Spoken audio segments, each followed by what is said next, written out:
The screams echoed through the darkness as Gabrielle Cole shot upright in her bed, sweat-drenched and trembling.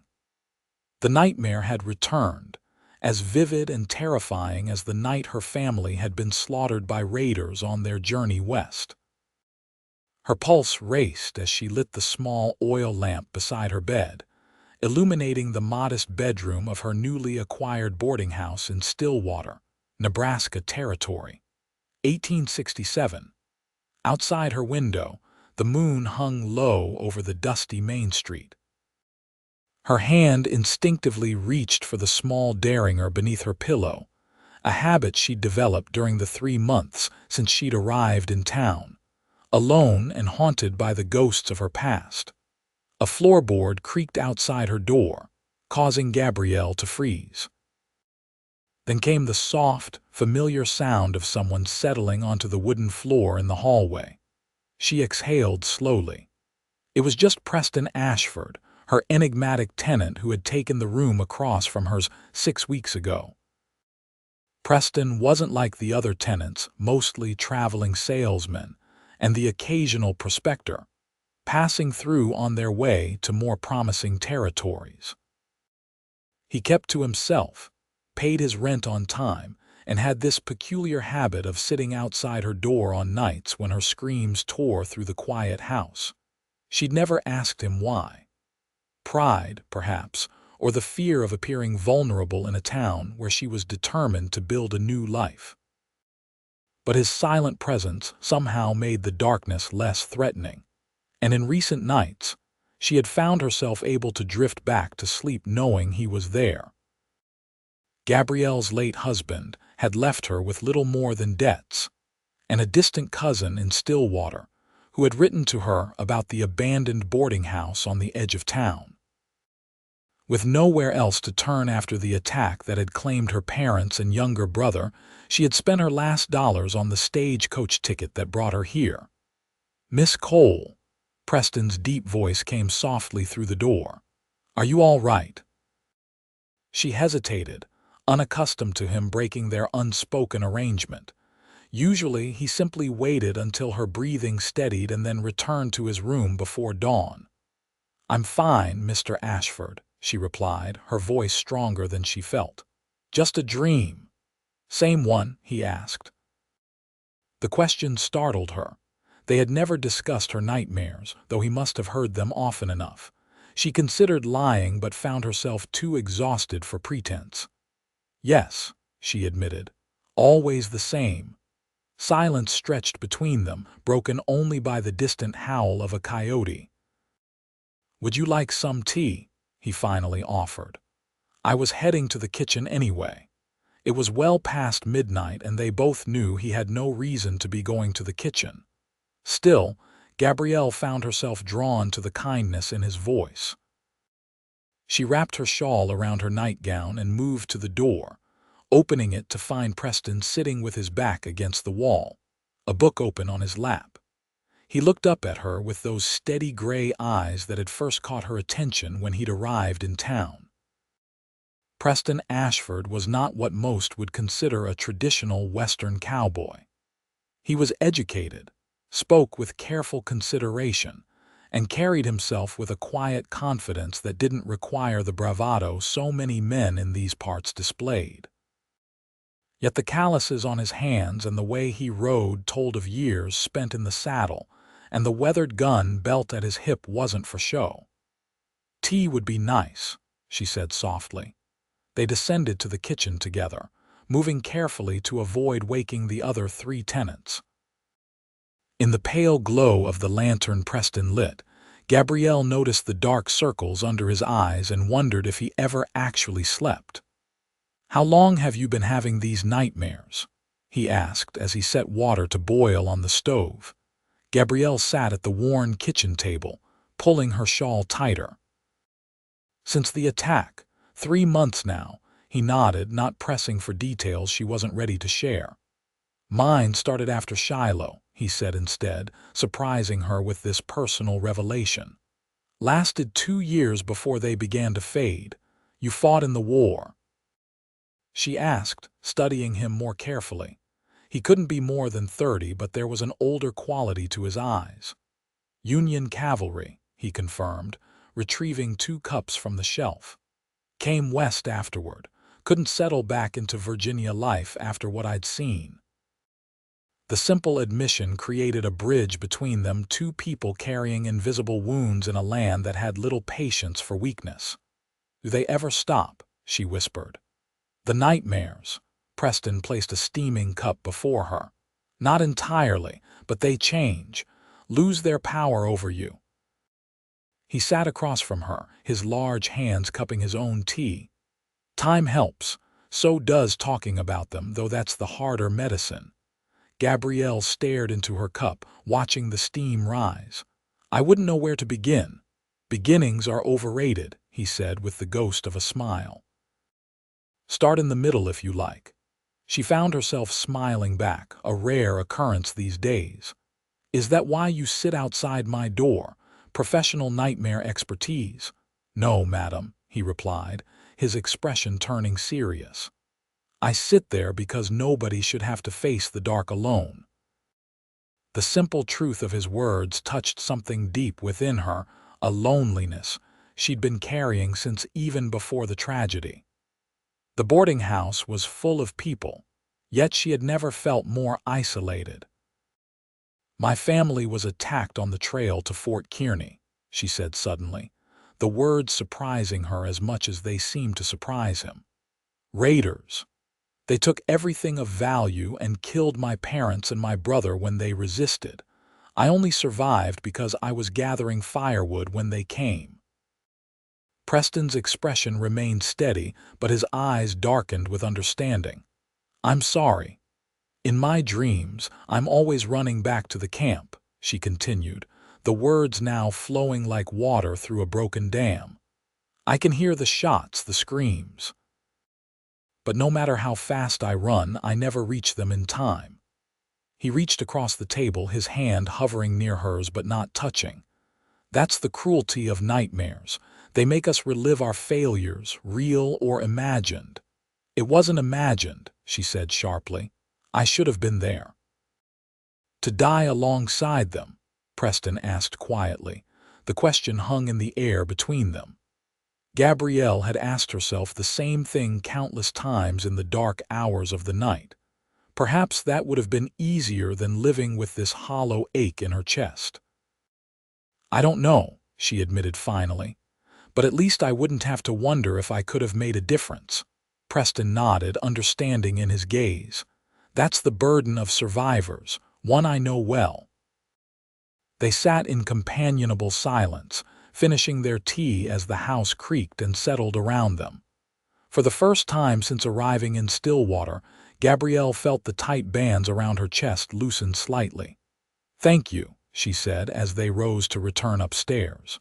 "For the tea, and for sitting outside my door." He tipped his head in acknowledgement. "I have nowhere better to be at that hour." It wasn't until they reached the landing that Gabrielle gathered the courage to ask what had been on her mind. "Why did you come to Stillwater, Mr. Ashford?" "It's hardly a destination for most." Preston paused, his hand on the banister. "I'm looking for someone," he said simply. "Have you found them?" A shadow crossed his face. "Not yet, but Stillwater's as good a place as any to wait." They parted at her door, but as Gabrielle closed it behind her, she knew something had shifted between them. The nightmares might still come, but somehow the knowledge that Preston Ashford was sitting just beyond her door made them less formidable. In the days that followed, Gabrielle found herself watching Preston more closely.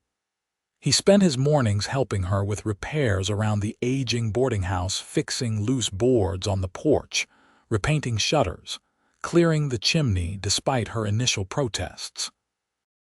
"I don't need charity, Mr. Ashford," she had insisted the first time he picked up a hammer.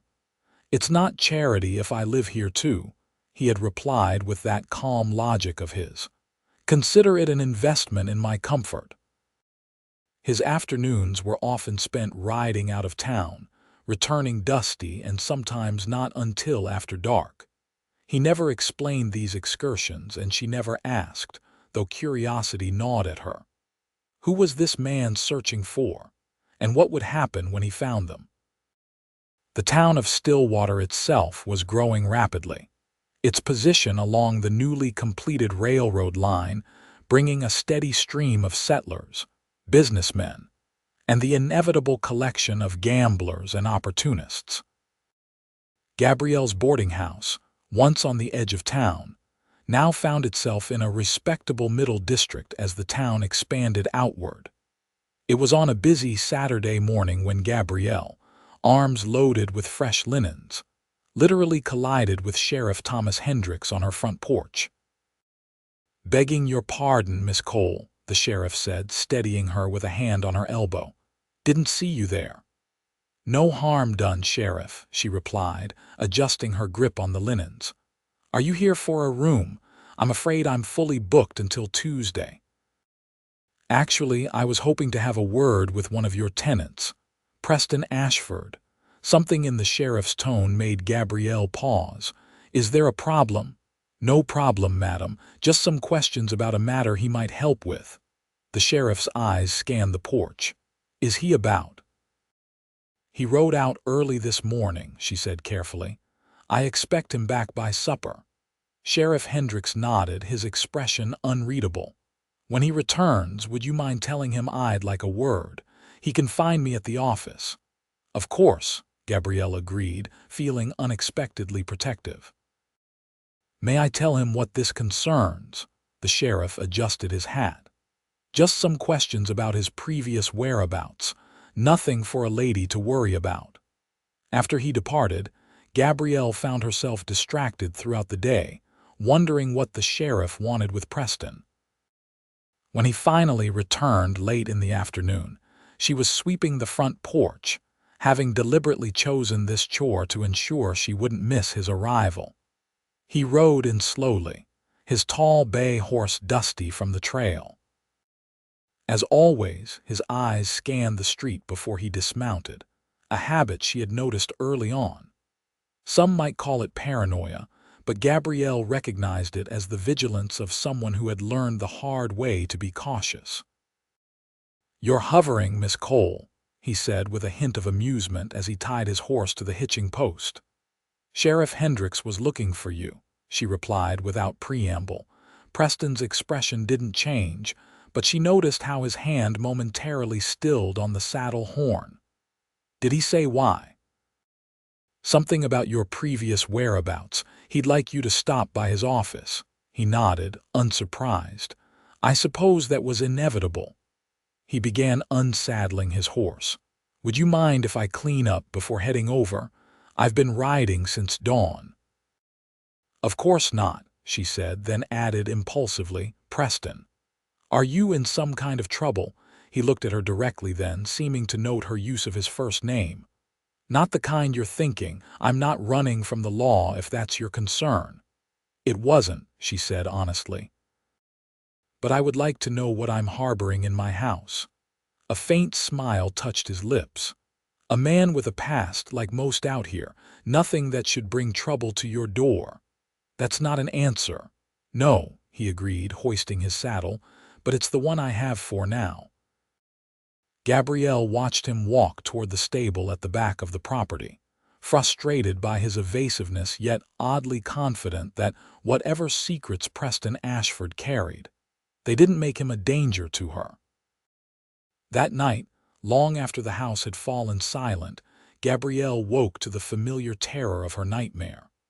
Heart pounding, she sat up in bed, trying to calm her ragged breathing. But instead of the usual creak of the floorboard outside her door, she heard nothing.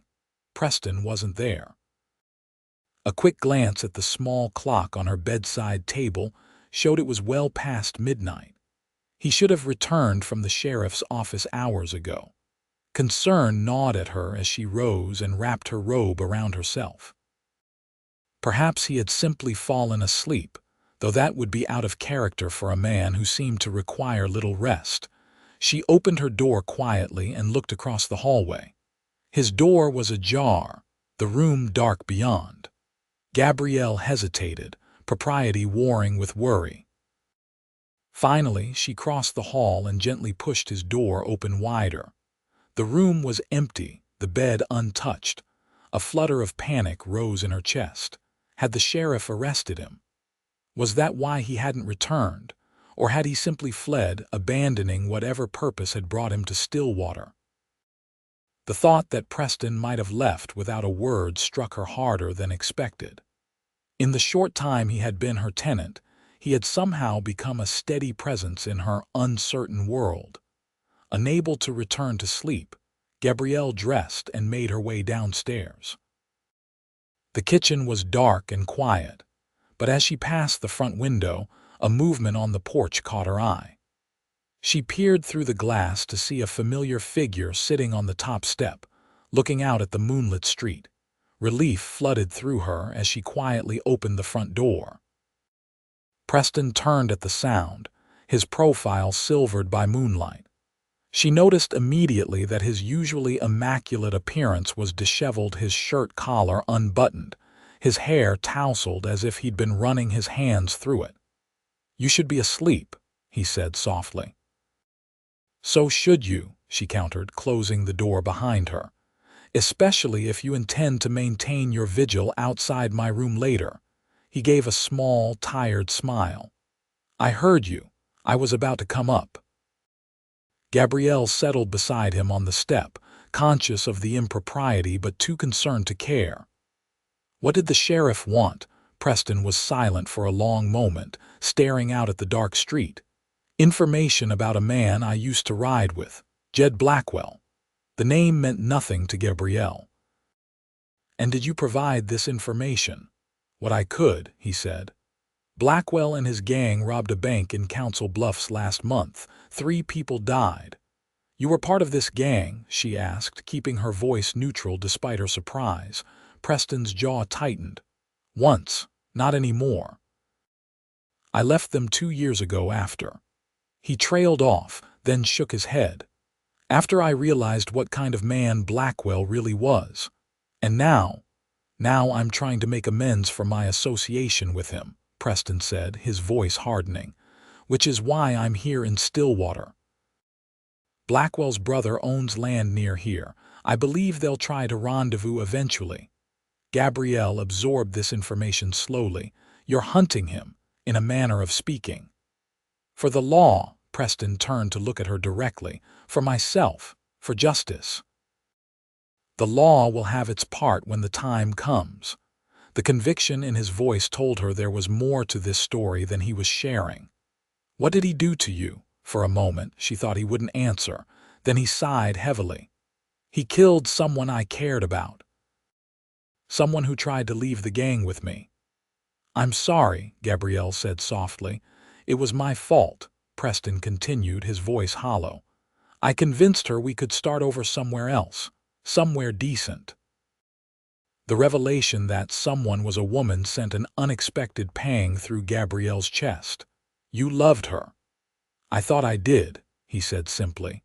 "But that's not why I'm hunting Blackwell. He's hurt too many innocent people. Someone needs to stop him before more suffer." They sat in silence as Gabrielle processed his confession.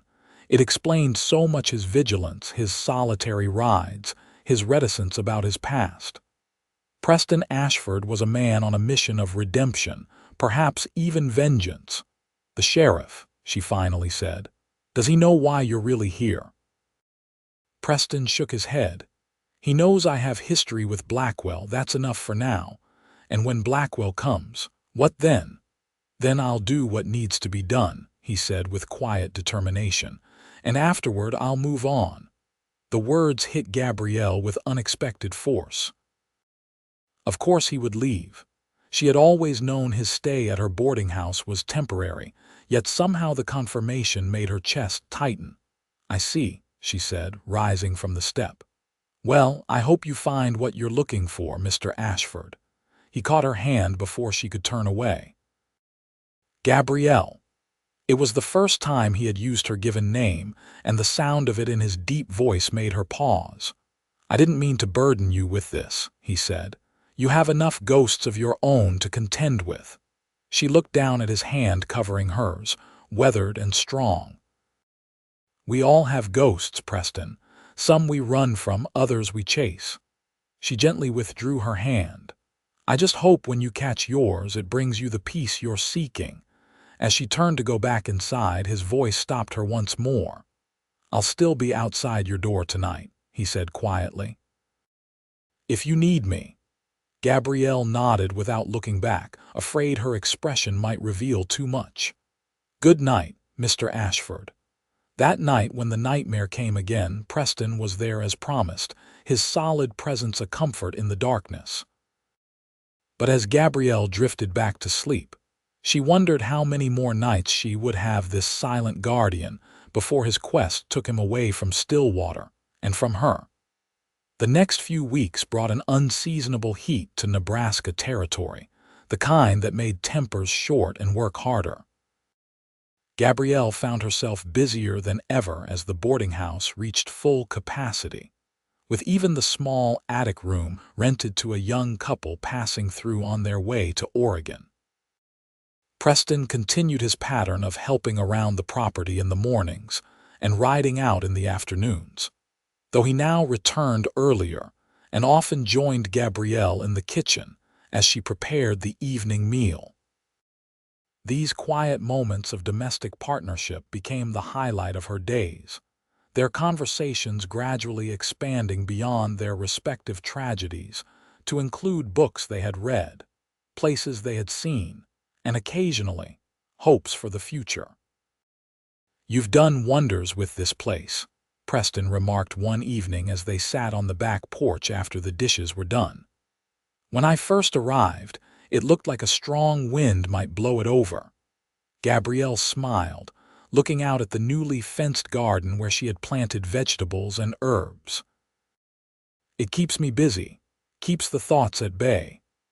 Is that why you took it on? As a distraction? She considered the question, watching the fireflies begin to emerge in the twilight. Partly, but also because it's mine. After my husband died, I discovered he had left me with nothing but debts. Then after losing my family. She trailed off, the pain still sharp when she spoke of it directly. I needed something that couldn't be taken from me. Preston nodded in understanding. Security. Yes, though I've learned that's something of an illusion out here. Not entirely, he said, his eyes on the darkening horizon. You've built something real, something lasting. His words warmed her, but they also reminded her of his temporary status in her life. The thought had begun to pain her more than she cared to admit. Have you heard anything more about Blackwell? She asked, changing the subject. Preston's expression darkened. Sheriff got word of them hitting a stagecoach near Grand Island. They're moving this way. Gabrielle felt a chill despite the warm evening. How soon? Could be days, could be weeks. He looked at her directly. When they come, I don't want you involved, Gabrielle. This is my fight. It's my town, she countered. My home. All the more reason to stay clear, he insisted. Blackwell doesn't distinguish between targets and bystanders. Anyone in his way is fair game. The protective intensity in his voice stirred something deep within her. And what about you? You're just one man against a gang. The sheriff knows now. He'll help when the time comes. Gabrielle wasn't reassured. Preston, these men killed your friend. They'll kill you too if they get the chance. His expression softened at her concern. I've been careful. They don't know I'm here waiting for them. But Gabrielle, he interrupted gently, I've been living with this purpose for 2 years. I can't walk away now. She wanted to argue further, to make him understand that his life was worth more than this vendetta. But the determination in his eyes told her it would be futile. Whatever drove Preston Ashford, it was too deeply rooted to be easily abandoned. That night, Gabrielle's nightmare took a new, terrifying turn. Instead of running toward her family's camp, she was running toward the boarding house. Inside, she could hear gunshots and shouting. When she finally reached the door, she found Preston lying in a pool of blood, his eyes vacant, while a shadowy figure stood over him with a smoking gun. She woke with a scream so loud, It seemed to shake the walls. Within seconds, her door opened and Preston was there, no longer sitting outside but coming directly to her bedside, concern etched on his features. "Gabrielle, it's all right," he said, kneeling beside the bed. "You're safe. It was just a dream." She reached for him without thinking, needing to confirm he was real and whole. Her hands gripped his shoulders, solid and warm beneath her fingers. "It was different this time," she gasped, still half trapped in the nightmare's grip. "It was you. They killed you." Understanding dawned in his eyes. "I'm right here," he said softly. "Not a ghost yet."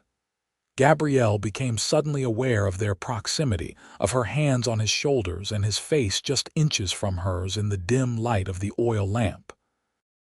She should release him, maintain the proper distance between a landlady and her tenant.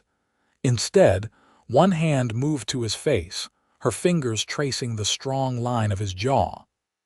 "I can't lose anyone else," she whispered, the admission tearing from some hidden part of her soul. Preston's eyes darkened as he caught her hand in his. For a breathless moment, Gabrielle thought he might kiss her. Instead, he gently placed her hand back on the bed. "You won't lose me," he said, his voice rough with restrained emotion. "I'm not easy to kill." He rose then, putting distance between them. "Try to sleep. I'll be right outside." After he left, closing the door behind him, Gabrielle stared at the ceiling, her heart racing not from fear but from the realization that somewhere along the way, Preston Ashford had become more than a guardian against her nightmares. He had become essential to her sense of safety, to her happiness, perhaps even to her heart. And soon, he would risk everything to confront his past. The following day brought unexpected news. A telegram arrived for Preston at the sheriff's office, summoning him immediately. He returned to the boarding house with a grim expression, finding Gabrielle in the front parlor arranging fresh flowers. "I need to leave," he said without preamble. "Just for a few days." Gabrielle set down the vase she was holding. "Blackwell, the marshal in Omaha, has information. A witness who might know where they're headed next." He was already moving toward the stairs, clearly intending to pack. "When will you go?" she asked, following him. "There's a train in an hour." The suddenness of his departure left her momentarily speechless. Finally, she managed, "Will you come back?" Preston paused on the stairs, turning to look at her. Something in his expression softened. "Yes, I promised you that." Relief flooded through her, though concern quickly followed. "Be careful, Preston, please." He nodded once before continuing up the stairs. Gabrielle returned to the parlor, trying to calm the anxiety building inside her. Preston was capable, experienced. Surely he could handle a simple information-gathering trip to Omaha. Yet as she watched him ride away toward the train station less than an hour later, she couldn't shake the feeling that something fundamental was shifting, that the quiet rhythm of life they had established was about to be irreparably disrupted. That night, without Preston's reassuring presence outside her door, the nightmares returned with vengeful intensity. Gabrielle woke gasping for air, her cheeks wet with tears. The house felt impossibly empty, despite the other tenants sleeping soundly in their rooms. The next 3 days passed with excruciating slowness. Gabrielle threw herself into her work, cleaning rooms that were already spotless, baking more bread than her boarders could possibly eat, anything to keep her mind occupied. On the evening of the 4th day, as she sat on the front porch watching the sunset with a growing sense of dread, Sheriff Hendricks approached the house, his expression grave. Gabrielle's heart nearly stopped. "Is it Preston?" she asked before he could speak. The sheriff removed his hat. "There was trouble in Omaha, Miss Cole. The witness was a trap. Blackwell's men were waiting." She gripped the porch railing to steady herself. "Is he dead?" "No, madam, but he's been shot. They're bringing him in on tonight's train." The relief that flooded through her at hearing Preston was alive quickly gave way to fear. How badly is he hurt? The telegram didn't say much, just that he needs medical attention and rest. Sheriff Hendricks replaced his hat. I'll bring him here once the train arrives, if that's agreeable. Of course, she said immediately. His room is ready. After the sheriff left, Gabrielle set to work preparing for Preston's return. She cleared out the best room on the first floor, not wanting him to have to manage the stairs while injured. She boiled water, gathered clean linens, and sent one of the younger tenants to fetch the doctor. When the wagon finally arrived just after midnight, Gabrielle was waiting on the porch. The sight of Preston, pale and blood-stained as they helped him from the wagon, made her heart constrict. A bandage wrapped his left shoulder, and he moved with the careful gait of someone in considerable pain. "You should see the other fellow," he said weakly when he spotted her, attempting a smile that turned into a grimace. "Save your strength," she admonished, directing the sheriff and his deputy to bring Preston into the prepared room. Dr. Wilson arrived moments later, and Gabrielle was banished to the hallway while he examined the wound. She paced nervously, stopping only when the doctor emerged 30 minutes later. "The bullet went clean through the shoulder," he reported. "No bone damage, but he's lost a fair amount of blood. He'll need complete rest for at least a week, preferably 2. "I'll see to it," Gabrielle promised. "Change the bandages twice daily and watch for fever," the doctor continued, handing her a small packet. "This is laudanum for the pain. Use it sparingly." After the doctor left, Gabrielle slipped quietly into Preston's room. He was propped up on pillows, his torso bare except for the fresh bandages. His eyes were closed, his breathing shallow but steady. "You don't have to hover," he said without opening his eyes. "I'm not dying." She moved to his bedside, relief and anger warring within her. "You nearly were." "What happened?" Preston opened his eyes, their usual clarity dulled by pain and exhaustion. "It was a setup. Blackwell somehow knew I was tracking him. The witness was one of his men." "And you walked right into it," she said, unable to keep the accusation from her voice. "I was careful," he protested weakly, "just not careful enough." Gabrielle sat in the chair beside the bed, suddenly tired beyond words. "The doctor says you need complete rest. 2 weeks at minimum," Preston frowned. "I don't have 2 weeks. Blackwell knows I'm still alive." "He'll move quickly now." "Let the sheriff handle it," she insisted. "You've done enough." His expression hardened despite his weakened state. "This isn't over, Gabrielle, not until Blackwell answers for what he's done." She wanted to argue, to make him understand that his obsession with vengeance would only lead to more pain. But the determination in his eyes, even through the haze of pain, told her it would be futile. "At least rest tonight," she said, rising from the chair. "We can discuss this in the morning." As she turned to leave, his hand caught her wrist. "Thank you," he said softly, "for everything." Gabrielle looked down at his hand on hers, at the face that had become so dear to her in such a short time. "Just don't die in my boarding house, Preston Ashford. I have a reputation to maintain." His chuckle followed her out of the room, but once in the hallway, Gabrielle leaned against the wall, fighting back tears. Preston was alive, but for how long? As long as Blackwell drew breath, Preston would pursue him even at the cost of his own life. The following days established a new routine. Gabrielle delegated most of the boarding house duties to Mrs. Perkins, the widow who helped with cooking and cleaning, in order to focus on nursing Preston back to health. He was a difficult patient, constantly testing his limits and chafing at the confinement. "If I stare at these 4 walls any longer, I might go mad," he complained on the 5th day, attempting to rise from the bed only to be firmly pushed back by Gabrielle. "Better mad than dead," she replied, checking his bandages. The wound was healing well, with no sign of infection. "Besides, You have books, newspapers, and my sparkling conversation. What more could you want? Freedom, he said with a sigh. And answers. Gabrielle concentrated on rewrapping his shoulder, trying not to be distracted by the warm skin beneath her fingers. The sheriff visits every day. He's keeping watch for Blackwell. It's not enough, Preston insisted. Blackwell's too smart to ride directly into town. He'll find another way in. Then let him come, Gabrielle said with sudden fierceness. Let him face the whole town instead of just you. Preston studied her face. You don't understand what kind of man he is, Gabrielle. He doesn't care who gets hurt as long as he gets what he wants. And what does he want? She asked. Me dead, Preston said simply. And anyone else who stands in his way. The blunt assessment sent a chill through her.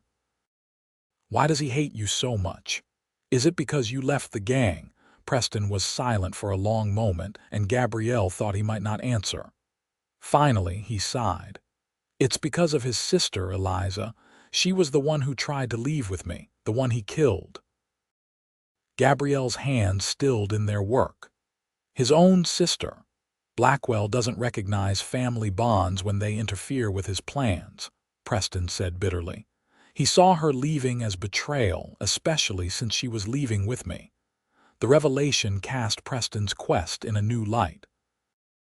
Not just vengeance for a woman he had loved, but justice for a man's monstrous act against his own blood. I'm sorry, Gabrielle said softly. That must have been terrible to witness. Preston's eyes darkened with memory. I didn't just witness it. I survived it. Blackwell shot us both and left us for dead in a ravine outside of Cheyenne. Eliza died in my arms while I was too weak from blood loss to even call for help. The pain in his voice was raw, unhealed despite the passing of time. Gabrielle finished securing the bandage, then sat beside him on the edge of the bed, taking his hand in hers. Is killing him going to bring you peace? She asked gently. I don't know, he admitted, but it might bring Eliza justice and stop him from hurting others. Gabrielle thought of her own nightmares, of the helplessness she felt watching her family die night after night in her dreams. Would vengeance against those raiders have eased her pain? Perhaps, but it wouldn't have brought her family back. Just promise me you won't face him until you're fully healed, she said, squeezing his hand. Promise me you won't throw your life away. Preston looked at their joined hands, then up at her face. Something shifted in his expression, a softening, a surrender. I promise. The next week passed more peacefully, with Preston gradually regaining his strength. He was able to move about the house, even venturing onto the porch for short periods.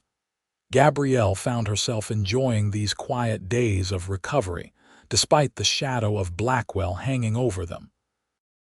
There was something intensely intimate about caring for someone, about watching them heal under your hands. Their conversations deepened, moving beyond the immediate concerns of safety and vengeance to more personal territories. Preston spoke of his childhood in Virginia, of his time in the war, of the wandering years that followed. Gabrielle shared stories of her own upbringing in Pennsylvania, of her brief marriage to a man she had respected but never truly loved, of her dreams for the boarding house and beyond. In the evenings, they often sat in the parlor after the other boarders had retired, reading or playing chess. These were the moments Gabrielle cherished most, moments when they could almost forget the dangers that awaited them beyond the walls of the boarding house. On a particularly warm evening, as they sat on the back porch watching fireflies dance in the garden, Preston broke their companionable silence with a question. Have you had any nightmares lately? He asked. Gabrielle considered the question.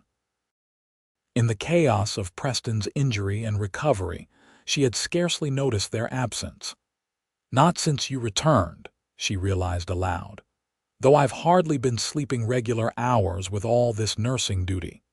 Preston smiled, the expression transforming his usually serious face. Perhaps exhaustion is the cure. Perhaps, she agreed, though she suspected it had more to do with his presence than with fatigue.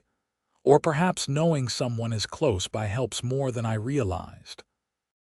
Their eyes met in the gathering dusk, and Gabrielle felt the familiar flutter in her chest that had become increasingly common in Preston's company. There was something in his gaze, a warmth, an intent that made her breath catch. "Gabrielle," he began, his voice low and earnest, "when this is over, when Blackwell is no longer a threat," a sharp whistle from the front of the house interrupted him. They both recognized the sheriff's signal at once. Preston was on his feet immediately, his hand going instinctively to his side where his gun would normally be holstered. "Stay here," he instructed, already moving toward the door. "Preston, please, Gabrielle, just this once, do as I ask." She nodded reluctantly, watching as he disappeared into the house. Minutes passed like hours as she waited, straining to hear voices from the front porch. Finally, unable to bear the suspense any longer, she followed Preston's path through the house. She found him in the front hallway, deep in conversation with Sheriff Hendricks. Both men turned at her approach, their expressions grave. "What is it?" she asked, looking from one to the other. Preston answered, his voice tight with tension. "Blackwell was spotted 10 miles outside of town. He and 3 of his men rode in this afternoon and took rooms at the Golden Rail Hotel." The Golden Rail was Stillwater's newest establishment, a competitor to Gabrielle's more modest boarding house. It catered to a wealthier clientele, offering gambling and other entertainments not available elsewhere in town. "How did he find you?" Gabrielle asked, fear clutching at her heart. "It wasn't hard," Preston said grimly. "Stillwater isn't that big, and I haven't exactly been hiding."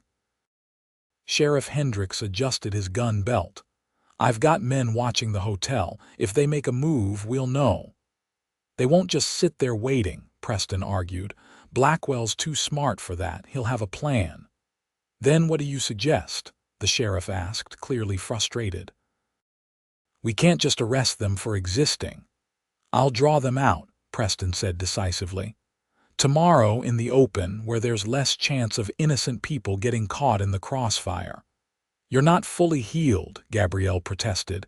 "Your shoulder is well enough," he interrupted. "This ends tomorrow, one way or another." The finality in his voice sent a chill through her. After the sheriff departed with arrangements to meet in the morning, Gabrielle confronted Preston in the parlor. "You can't do this," she said, fear making her voice sharper than intended. "You're still recovering. You'll be at a disadvantage." Preston stood by the window, looking out at the darkened street. "I don't have a choice. If I don't face him, he'll come here looking for me. I won't put you or anyone else in this house at risk." "And what about you?" she demanded, moving to stand beside him. "What about the risk to your life?" He turned to face her, his expression softening at her evident distress. "Gabrielle, I've been living on borrowed time since that day in the ravine.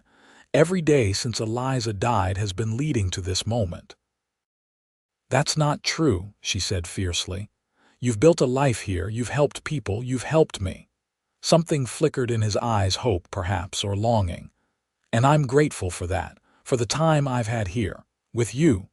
The simple admission broke something open inside her. "I can't lose you," she whispered, the words escaping before she could stop them. Preston reached for her then, his hands framing her face with unexpected gentleness. "You won't," he promised, though they both knew it was a vow he might not be able to keep. When he kissed her, it felt like coming home after a long, arduous journey. His lips were warm and sure against hers, his hands steady as they slid into her hair, cradling her head as though she were something precious. Gabrielle responded with all the emotion she had been holding back: fear, desire, and something deeper that she wasn't yet ready to name.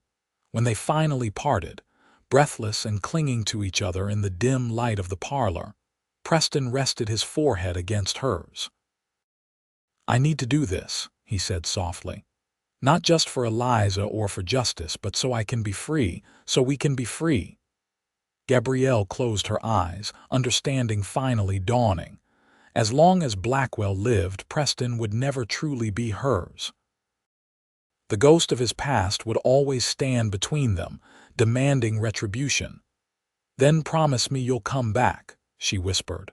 "Promise me we'll have a chance." He kissed her again, more deeply this time, as if trying to imprint the feel of her into his memory. "I promise," he said against her lips, "with everything I am." That night they sat together on the back porch until dawn broke over the eastern horizon. They didn't speak much, content instead to simply be together, her head on his shoulder, his arm around her waist. It was an intimacy more profound than passion, the quiet communion of two souls preparing for separation. As the first light of day touched the garden, Preston rose. "I need to prepare," he said, helping Gabrielle to her feet. She nodded, suddenly unable to speak past the knot in her throat. He kissed her once more, gently, reverently, before going inside to don his gun belt and check his weapons. When he emerged from his room, he was transformed. The Preston she had come to know, the thoughtful tenant, the quiet guardian, the tender lover, had been replaced by a harder man, one whose eyes scanned constantly for danger, and whose movements spoke of violence carefully controlled. "I'll be at the sheriff's office," he told her, buckling his gun belt. "Stay here, Gabrielle. Whatever happens, stay in the house." "Be careful," she said, touching his face one last time. His smile was grim but determined. "Always." After he left, Gabrielle stood in the empty hallway, a terrible stillness settling over her. The boarding house creaked and sighed around her, as if sharing her anxiety. She moved through her morning routine mechanically, preparing breakfast for the other tenants, cleaning rooms, all while her mind remained fixed on the confrontation building elsewhere in town. By mid-morning, the streets of Stillwater had grown unusually quiet. Word had spread quickly about the potential for violence, and most citizens had wisely chosen to stay indoors. Gabrielle paced the front parlor, unable to settle to any task, jumping at every distant sound. When the first gunshot echoed through town, she froze, her heart seemingly stopping in her chest. More shots followed in rapid succession, then shouts and the sound of running feet.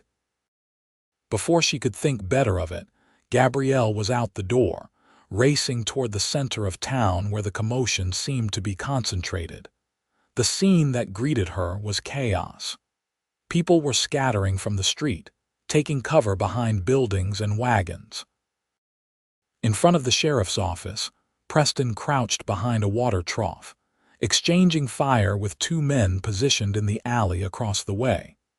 Sheriff Hendricks lay sprawled on the boardwalk, clutching his leg as a deputy dragged him to safety. Gabrielle pressed herself against the wall of the general store, searching desperately for a safe path to Preston. As she watched, one of the men in the alley fell, struck by Preston's bullet. The other retreated deeper into the shadows. For a moment, an eerie silence descended on the street. Preston remained in position, his gun trained on the alley.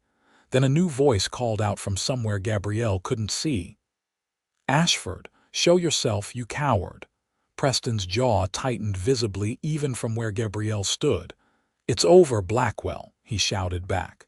"Your men are down. Surrender to the law." A harsh laugh echoed from what seemed to be the roof of the livery stable. "Always so righteous, even after everything you've done." "I've made my peace with my past," Preston responded, his voice steady. "Time for you to face yours, my past." Blackwell's voice turned venomous. "You mean my sister? The one you seduced away from her family, the one you murdered," Preston countered, shifting position slightly to get a better angle on the stable roof. "Your own blood, Blackwell." "She was no sister of mine once she chose you," came the cold reply. "And now I'll finish what I started in that ravine." What happened next unfolded with terrifying speed. A movement on the roof caught Gabrielle's eye, a man raising a rifle, taking aim at Preston's position. Without thinking, she cried out a warning, stepping into the street. "Preston, above you!" He turned at the sound of her voice, his expression shifting from concentration to horror as he saw her exposed in the open street.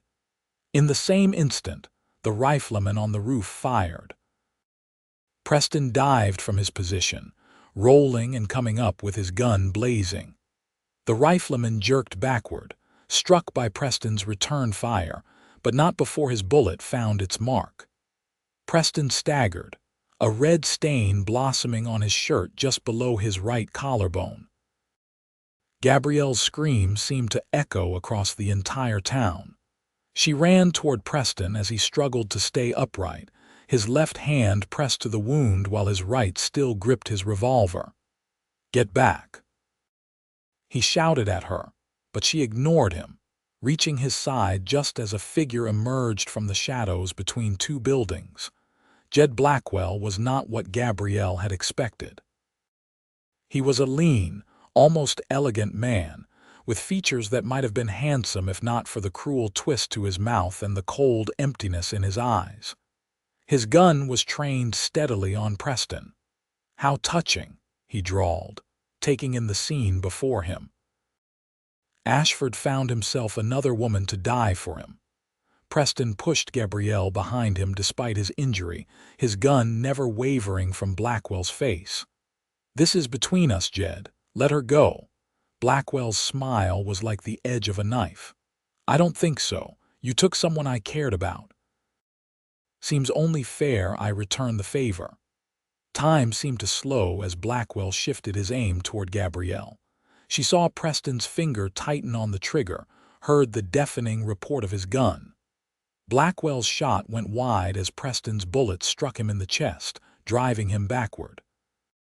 He fired again as he fell, the bullet grazing Preston's arm. Then silence, broken only by the distant shouts of townsfolk emerging cautiously from hiding.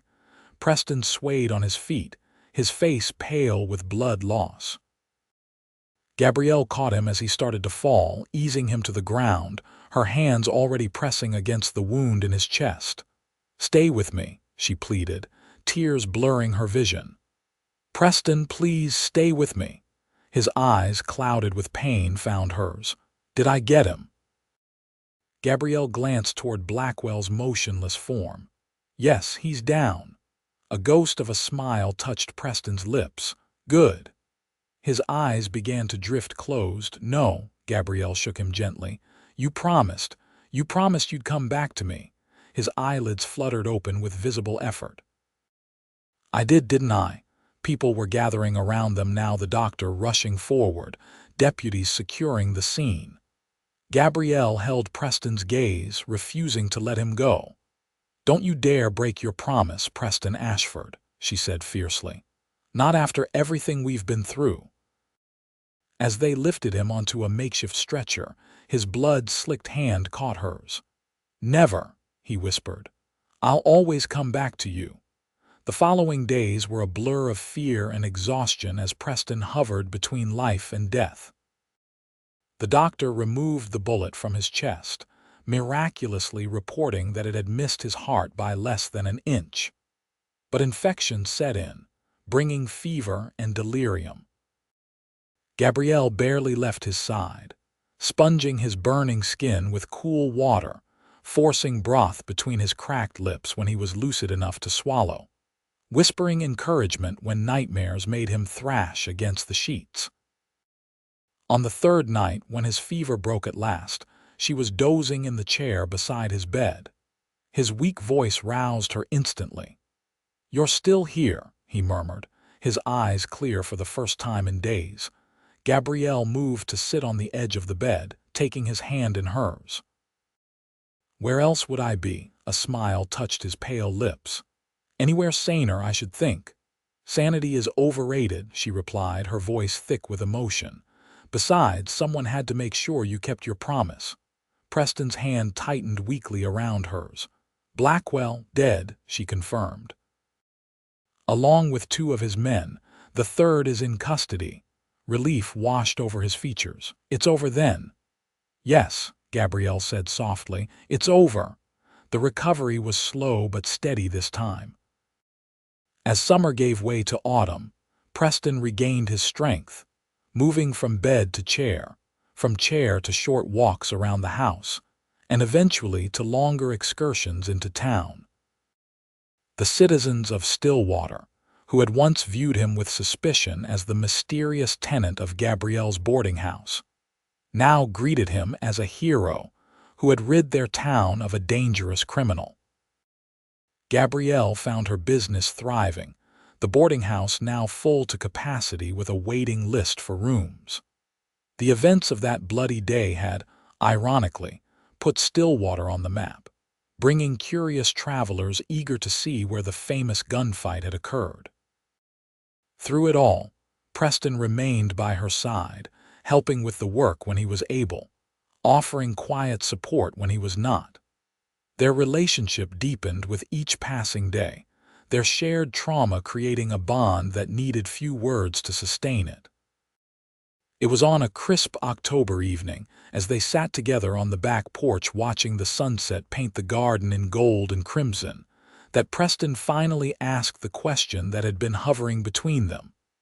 "You still have nightmares?" he inquired, his arm warm around her shoulders. Gabrielle considered the question. "Not about my family, not for weeks now," she admitted, "though I still dream about that day in the street sometimes." Preston's arm tightened around her.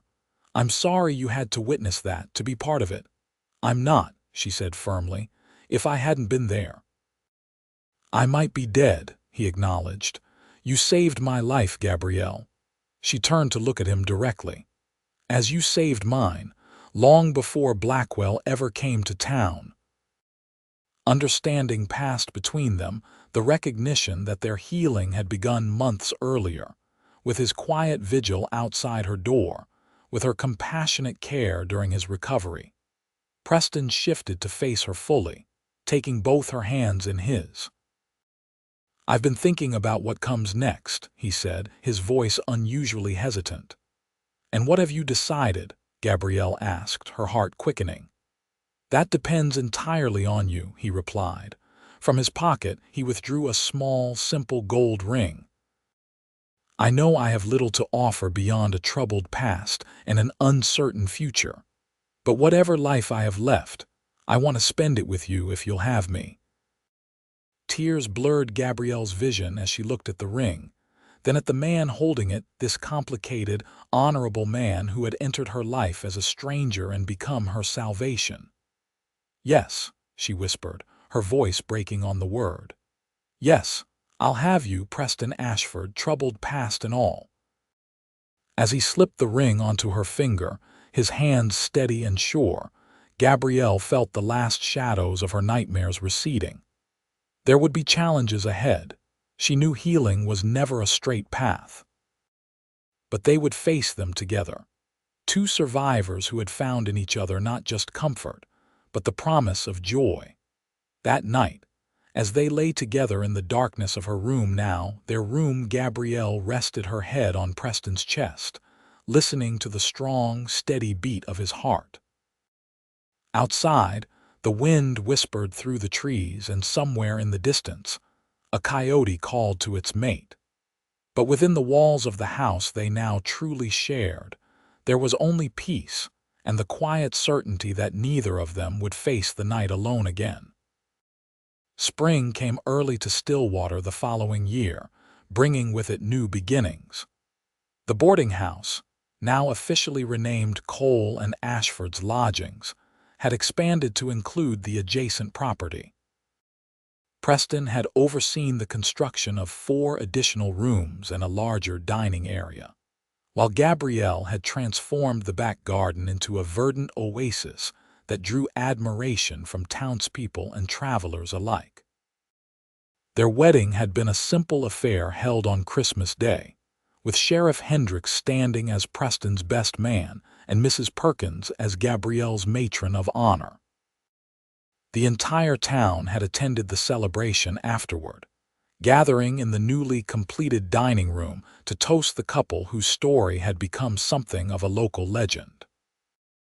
Now, as Gabrielle stood on the back porch watching Preston teach their newly adopted son, 10-year-old Thomas, how to properly care for a horse, she marveled at how completely her life had transformed in less than 2 years.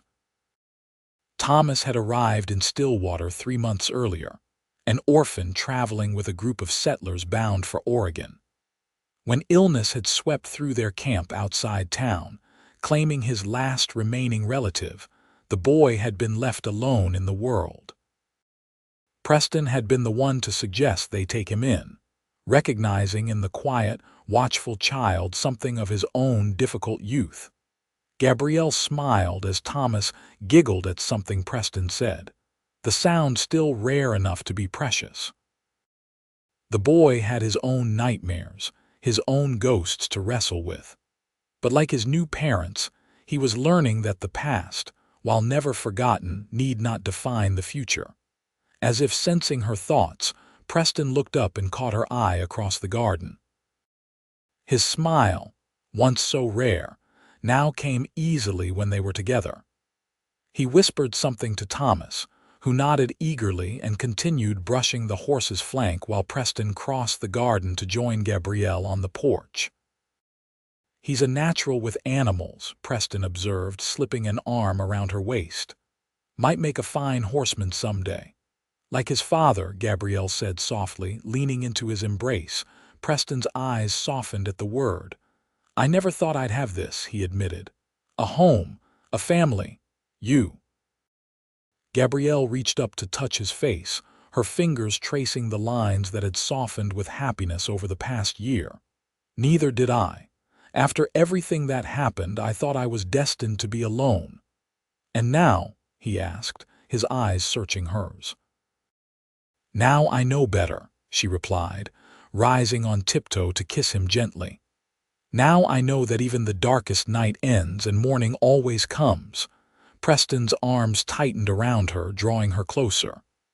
"As long as I live, you'll never face the dark alone again," he promised. "Neither of you will." Across the garden, Thomas called out excitedly, pointing to something the horse had done. They turned together to watch him, this child who had unexpectedly completed their family.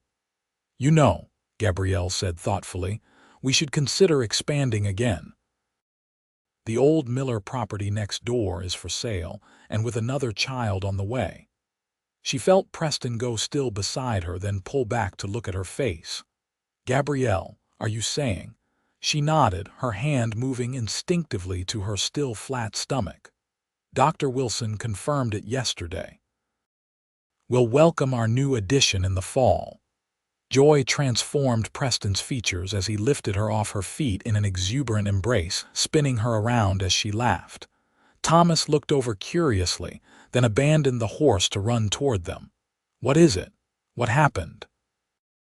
he asked, his young face alight with curiosity. Preston set Gabrielle gently on her feet, keeping one arm around her waist as he extended the other to draw Thomas into their circle. "How would you feel about being a big brother, Thomas?" The boy's eyes widened. "Really? I'd have a brother." "Or a sister." "Yes," Gabrielle confirmed, smiling at his excitement. "Someone for you to help us take care of and teach important things to." Thomas considered this seriously for a moment, then broke into a wide grin.